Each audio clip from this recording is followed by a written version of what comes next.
Voy a leerles la palabra y me callo la boca porque ahora dejemos hablar al Señor. Génesis 28, les voy a leer un relato muy conocido de la Biblia que es el sueño de Jacob y la vida de Jacob. Voy a hablar un poquito de eso. Jacob en Betel. Dice la palabra del Señor en Génesis 28, 10 y siguiendo. Jacob partió de Berseba y se encaminó hacia Harán. Cuando llegó a cierto lugar, no da un lugar específico, cierto lugar, cada uno puede tener un lugar diferente. Este llegó a cierto lugar, se detuvo para pasar la noche, porque ya estaba anocheciendo. Tomó una piedra, no una almohada, sino una piedra, y la usó como almohada, algo que tenía, algo que encontró en ese lugar, y se acostó a dormir en ese lugar. Allí soñó que había una escalinata apoyada en la tierra y cuyo extremo superior llegaba hasta el cielo. Por ella subía y bajaban los ángeles de Dios. En el sueño el Señor estaba de pie junto a él y le decía: yo soy el Señor, el Dios de tu abuelo Abraham y de tu padre Isaac. A ti y a tu descendencia les daré la tierra sobre la que estás acostado. Tu descendencia será tan numerosa como el polvo de la tierra. Te extenderás de norte a sur, de oriente a occidente, y todas las familias de la tierra serán bendecidas por medio de ti y de tu descendencia. Yo estoy contigo, te protegeré donde quiera que vayas y te traeré de vuelta a esta tierra. No te abandonaré hasta cumplir todo lo que te he prometido. Al despertar, Jacob de su sueño pensó: en realidad el Señor está en este lugar y yo no me había dado cuenta. Y con mucho temor añadió: qué asombroso es este lugar. Es nada menos que la casa de Dios, es la puerta del cielo. A la mañana siguiente Jacob se levantó temprano, tomó la piedra que había usado como almohada, la erigió como una estela y derramó sobre ella aceite. En aquel lugar había una ciudad llamada Luz, pero Jacob le cambió el nombre y le puso Betel, que significa casa de Dios. Luego Jacob hizo esta promesa: si Dios me acompaña y me protege en este viaje que estoy haciendo, y si me da alimento y ropa para vestirme, y si regreso sano y salvo a la casa de mi padre, entonces el Señor será mi Dios, y esta piedra que yo erigí como pilar será la casa de Dios, y de todo lo que Dios me dé, le daré la 10ª parte. El mensaje de hoy, si quieren ponerle un título, va a ser La escalera, o tu escalera, o mi escalera. Una de las personas más interesantes del Antiguo Testamento es Jacob. Él no empieza de esta manera. Jacob empieza como estafador, como engañador, como manipulador. No era una historia linda la de Jacob. Le robó a su padre algo que no le correspondía, le robó a su hermano algo que tampoco le correspondía a él, pero él se los apropió. Pero sin embargo, cuando vas leyendo la vida de Jacob, te das cuenta de que Dios lo amaba. Dios lo amaba. Jacob engañó a su hermano por la primogenitura. Hizo que su hermano, por un plato de lentejas, le vendiera la primogenitura. Porque un día Esaú, hambriento, venía de cazar y Jacob le ofreció ese plato de lentejas a cambio de la primogenitura. Y en la cultura que relata el tiempo bíblico, la primogenitura era mucho más que ser el primer hijo. La primogenitura venía con un montón de derechos adheridos, porque el varón primogénito era el jefe del clan. El primogénito incluía tener una bendición doble de parte del padre. Los que heredaban el primogénito heredaba una doble porción, también una doble bendición. Y mucho más importante, el que tenía la primogenitura era el que llevaba el nombre del clan de generación en generación. Y si ustedes están de acuerdo conmigo, lo que pasaría es que de ese linaje vendría Jesús. Cuando Jacob engañó a Esaú y le arrebató la primogenitura, le estaba quitando el derecho de que Jesús naciera en el linaje de Esaú, y Jesús nació en el linaje de Jacob. Nada nuevo para Dios, porque Él ya se lo había dicho a la madre cuando tenía a los mellizos en el vientre. Si leemos Génesis 28:14, les vuelvo a repetir, dice: tu descendencia será tan numerosa como el polvo de la tierra. Tú te extenderás de norte a sur, de oriente a occidente, y todas las familias de la tierra serán bendecidas por medio de ti y tu descendencia. Un tipo de Jesús. Acá está hablando específicamente de la bendición de Jesús, de generación en generación. Pero también Jacob le había robado la bendición patriarcal a Isaac, una bendición que le correspondía a Esaú cuando se hizo pasar por Esaú. ¿Se acuerdan que se puso pelos de oveja porque el padre estaba ciego ya? Entonces la única manera de que tenía, la voz no le resultaba, dice: déjame tocarte. Y cuando lo vio con pelos le dijo: ah, sí, sos velludo. Y cuando Esaú se enteró de que Jacob le había robado la primogenitura, planeó desde ese día cómo matarlo. Quería vengarse de su hermano.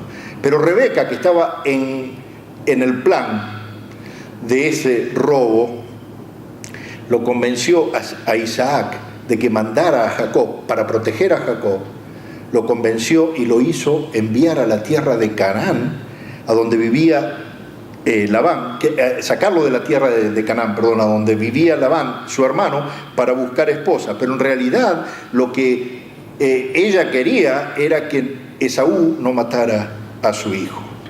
Y esta historia que les leí de la Biblia, este relato bíblico, pasa precisamente cuando él está subiendo a la tierra del tío. Él ve descender una escalera del cielo y ve ángeles que subían y descendían del trono de Dios cumpliendo las órdenes de Dios. Y acá voy con una pequeña enseñanza, porque hay mucha angelología también en la iglesia. Cuando usted no puede invocar el nombre de un ángel. Cuando usted invoca un ángel y un ángel le obedece, usted está invocando a Satanás. Porque los ángeles no obedecen a los hombres. Los ángeles obedecen a Dios para servir a los hombres. A veces, una vez nos tocó ministrar a una hermana con Patricia, de la iglesia, de muchos años. Una persona que parecía todo normal, pero tenía unos problemas con, no sé cómo decirlo, Flemas. Con muchas flemas, pero saliva más que flema. Y entonces yo le dije: acá tiene que haber algo espiritual. Y dijimos con Patricia: vamos a visitar la casa. Y cuando llegamos a la casa tenían todas las imágenes de ángeles que se puedan imaginar, que parecen a veces tontas, pero no son tontas, hay que tener cuidado, porque ahí estaba toda la injerencia demoníaca. Los ángeles cumplen órdenes de Dios, no de los hombres. Génesis 28:12 dice: y allí soñó que había una escalinata apoyada en la tierra y cuyo extremo superior llegaba hasta el cielo. Por ella subían y bajaban los ángeles de Dios. Dios en este momento lo que estaba haciendo, estaba corriendo el telón y dejándole ver en visión a Jacob lo que estaba ocurriendo todo el tiempo, que los ángeles que él enviaba estaban intercediendo a favor de su pueblo. A veces podemos encontrarnos con ángeles de Dios que nos ayudan y nosotros decimos: ¿pero quiénes son? Entonces cuando tenemos problemas le pedimos: Señor, ayúdanos, y Él seguramente nos va a mandar un ángel. No tenemos que llamar a ninguno. ¿Se entiende bien lo que estoy diciendo? No quiero confundirlos ni asustarlos. Entonces, todos los ángeles que ve en el sueño estaban cumpliendo una misión de Dios. Iban y venían dirigiendo al pueblo de Dios, le ministraban, acampaban alrededor de ellos, les advertían, los protegían, los guardaban y proveían para sus necesidades. Querido hermano, una conclusión: la escalera todavía sigue allí. Y esos ángeles, esos mismos ángeles que vio Jacob, no envejecieron ni siquiera una hora. Siguen hoy trabajando a favor de nosotros. Están trabajando hoy, día a día. Por eso es que de repente vos podés decir: ay, yo sentía que se iba abriendo el camino, porque Dios está mandando ángeles alrededor nuestro para hacer su voluntad, no nuestra voluntad. Entonces Dios le dijo a Jacob, y a través de él, a todos nosotros: yo estoy contigo. Fíjense Génesis 28:15. Te protegeré por donde quiera que vayas y te traeré de vuelta a esta tierra. No te abandonaré hasta cumplir con todo lo que he prometido. Qué promesa tremenda que le hace Dios a Jacob. Y otra vez te digo, a nosotros. Pero pasaba algo. Un poco más adelante, cuando él va en camino, obviamente se encuentra con problemas, porque sí estaba su hermano. Y él le tenía terror a su hermano. Y este hombre, Jacob, clamaba y decía: ¿dónde estás, Señor? ¿Cómo terminé yo en este lío? ¿Cómo si me mostraste una visión de ángeles? ¿Cómo si me mostraste una promesa? ¿Cómo terminé yo al final siendo perseguido? Me hiciste promesas, me dijiste que me guiarías, me dijiste que me guardarías, que cumplirías los planes en mí, que ibas a ser mi guía, pero ahora tengo a este hermano mío que me está persiguiendo, tengo estos problemas que me están persiguiendo. Y si va conmigo a Génesis 32, 24, 26 le leo: una noche, cuando estaba en todas esas cavilaciones, porque él seguía cavilando como hombre, dijo: ¿cómo voy a recibir a mi hermano? Y yo le mando los chicos primero, y le mando las esposas primero, para que se los encuentre a ellos, cualquier cosa, y yo voy a quedarme detrás. Seguía pensando sin la ayuda de Dios, y le estaba diciendo a Dios: pero ¿cómo estoy yo en el medio de esto? ¿Por qué lo permitís? A veces son decisiones nuestras. Dice Génesis 32, 24 en adelante: quedándose solo entonces, un hombre luchó con él hasta el amanecer. Cuando ese hombre se dio cuenta de que no podía vencer a Jacob, lo tocó en la coyuntura de la cadera y ésta se le dislocó mientras luchaban. Entonces el hombre le dijo: suéltame, que ya está por amanecer. No te soltaré hasta que me bendigas, le respondió Jacob. Ahora usted puede hacer un pensamiento, una deducción, y decir: bueno, quizás Jacob nunca buscó a Dios cuando tenía que decidir, entonces hacía decisiones carnales, actuó por sí mismo, no pensó en Dios. Quizás sí, quizás fue así, como se los dije, pero Dios podría de cualquier manera haber intervenido en esa situación, pero no lo hizo. El hecho es que nosotros podemos ser santos, tener un espíritu piadoso y todavía seguir teniendo problemas. Creo que esta es la verdadera enseñanza. Puede que nosotros amemos a Dios de todo corazón y seamos atacados, o tengamos problemas en el matrimonio. No quiero decir nada con esto, Raquel. Estoy mirando a mi esposa. Una prueba espantosa en nuestra casa. Señor, no entiendo. Yo sé que mi corazón es recto, que estoy caminando con vos. Entonces, ¿por qué estoy pasando esta prueba? En la carne la mayoría de nosotros pensamos eso, tal como lo hizo Jacob. Porque nosotros decimos: no, pero si son cristianos de oración no deberían tener ningún problema. Si somos cristianos comprometidos no tendríamos que pasar tiempos difíciles ni condiciones terribles. Sin embargo, la realidad es que la palabra de Dios nos dice otra cosa, que cristianos humildes, arrepentidos, que oran, también sufren pruebas grandes y sufren penas grandes. En ninguna parte de la Biblia Dios promete que no vamos a tener problemas. En ninguna parte de la Biblia Dios promete que vamos a tener un viaje sin ninguna dificultad, o que vamos a estar exentos de aflicción. De hecho, en el Salmo 34, 19 dice: muchas son las angustias del justo, de vos. Tuyas.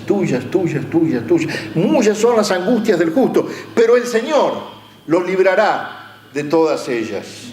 Este versículo no dice que Dios nos va a excluir, sino que nos va a acompañar y nos va a librar. Pero vamos a tener que caminar por ahí. Pablo mismo, un hombre lleno de Dios, un hombre que conoció el Evangelio a través de Jesús, cuenta vez tras vez en sus cartas que él tuvo que pasar calamidades tremendas. Un hombre de fe, con conocimiento, con altura y profundidad en la palabra y en el amor de Dios, no pudo hacer que el barco no se hundiera. De hecho, dice él mismo que fue apedreado, que fue golpeado, que fue deshonrado, que fue expuesto a peligros en el mar y en la tierra, por parte de ladrones y por parte de los suyos propios, de sus compatriotas. En ocasiones podemos llorar preguntándome, ¿dónde estás, Señor? ¿Por qué no me sacaste todavía de esto? Pero a pesar de que el Señor permite que pasemos esas pruebas y esas cosas, nos va librando una por una, pero nos damos cuenta cuando ya salimos de ahí, tal como hizo con Jacob y con Pablo. Si seguimos un poquito más adelante en la historia de Jacob, vemos ahora que él ya, Esaú, además era tan, Esaú, tan en contra de su hermano estaba, que y tiene mucho que ver en la historia geopolítica que estamos viviendo hoy, que cuando Esaú se entera de que su mamá no quería que tuviera una cananea por esposa, este hombre Jacob, él, a pesar de ya tener esposas cananeas, fue y se casó con una descendiente de Ismael. ¿Te das cuenta? Fue y se metió en el linaje de los árabes. Todavía lo estamos pagando en muchos sentidos a esos. Pero este hermano ya lo había perdonado, ya había mandado a las mujeres adelante, los niños adelante, se abrazaron, partieron, nunca más se vieron, pero ahora le tocaba a Jacob estar de nuevo en problemas. En el capítulo 35 vemos que después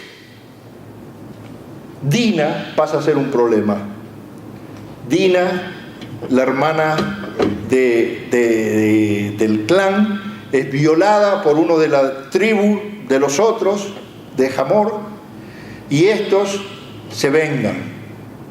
Y se vengan de tal manera, ¿se acuerdan cómo se vengaron? Que le dijeron no, que se circunciden todos, y cuando estaban todos debilitados los pasaron a filo de espada a todos. Y ahora Jacob tuvo que salir corriendo de nuevo, pero no solamente saliendo corriendo de nuevo, sino que tuvo que dejar todos los ídolos y todas esas cosas atrás. En Génesis 35, del 1 al 3, Dios le dice a Jacob, les leo: ponte en marcha y vete a vivir a Betel. Betel es el lugar que él había dicho, esta es la casa de Dios. Erige ya un altar a Dios que se te apareció cuando escapabas de tu hermano Esaú. Le vuelve a recordar el Señor la historia. Entonces Jacob le dijo a su familia y a quienes lo acompañaban: desháganse de todos los dioses extraños que tengan entre ustedes, purifíquense y cámbiense de ropa.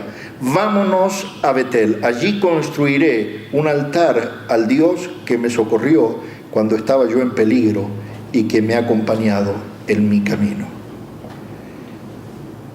Estoy redondeando con esto.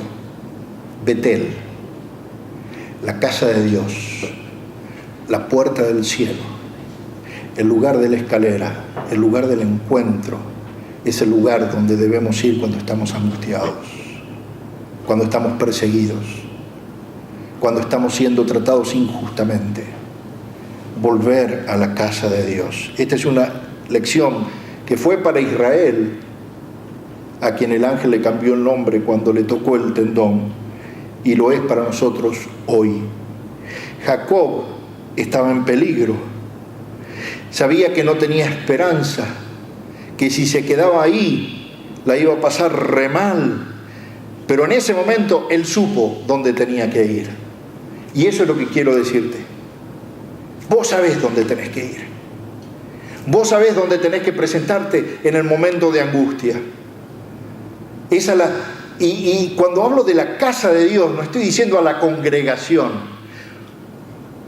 Y cuando hablo de altar, no estoy diciendo de este altar, porque en el Nuevo Testamento Jesús reemplaza absolutamente todo y Él se convierte en altar dentro de nuestro corazón. Ahora el altar lo tenemos acá. Y de acá es de donde sacamos la adoración a Dios. Cuando tenemos problemas, tenemos que volver a invocar al Señor Y decir, Señor, allí donde me hiciste la promesa, allí donde me diste el mejor sueño de la vida, ahí quiero volver a escucharte. No es en un lugar físico, es en tu Betel espiritual, el altar donde te conocí, Señor. Postrados, alejados de la idolatría. Y dice que Jacob llevó toda su familia a Betel. Y una vez más, allá, Dios le vuelve a hablar y le promete: yo soy el Dios Todopoderoso. 35, estoy leyendo en Génesis 35, del 11 al 13. Sé fecundo y multiplícate. De ti nacerá una nación y una comunidad de naciones, y habrá reyes entre tus vástagos. La tierra que le di a Abraham y a Isaac te la voy a dar a ti y también a tus descendientes. Y Dios se alejó del lugar donde había hablado con Jacob. Otra vez, el Señor vuelve a ese lugar para decirle: yo estoy con ustedes, como el primer día. Y dice que cuando partieron, 35:5, nadie persiguió. Cuando estos se decidieron ir de nuevo a la presencia de Dios, de nuevo al lugar donde él había visto la visión y la comunión con Dios, esa puerta del cielo significa en el Nuevo Testamento Jesús, que viene a abrir los cielos, que rompe la distancia entre el hombre y Dios, que se hace Dios hombre por nosotros para que podamos aferrarnos y ver de cara al cielo y de cara a Dios, porque dice Jesús que el que lo vio a él, vio a su Padre, Dios mostrándose a su pueblo. Y dice que cuando estos fueron a ese lugar, nadie los persiguió, porque un terror divino se apoderó de todas las ciudades vecinas. Si queremos traer esa promesa hoy, yo te digo, seguí caminando firme. No importa quién te esté atacando, porque ellos están llenos de temor, porque saben que sos un hombre y saben que sos una mujer de Dios. Eso se nota, no lo tenés que decir vos, se nota. Cada vez que vos caminás hacia el lugar de Dios, se nota que sos un hombre y una mujer de Dios. Tener una Biblia no te hace cristiano. Proclamar de que sos cristiano no te hace cristiano. Es vivir en la presencia de Dios. Y Dios sigue siendo Dios en Betel. Cada vez que te encuentres con un problema, anda a Betel, busca la escalera y vas a ver que Dios dice: permanece conmigo.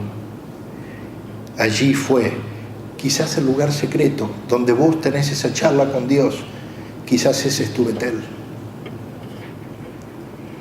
Dios tiene un lugar para encontrarse con vos, tu corazón. Ahí es donde dice que se va a juntar con nosotros. Yo te llamo en esta mañana, porque Dios te llama a que quite los ojos de todas las circunstancias y no juzgues la promesa de Dios en base a lo que estás viviendo hoy. No trates de entender lo que está ocurriendo y no dejes que el miedo te abata. La oración es la escalera para llegar al cielo. Amén. El Señor los rebendiga en esta mañana.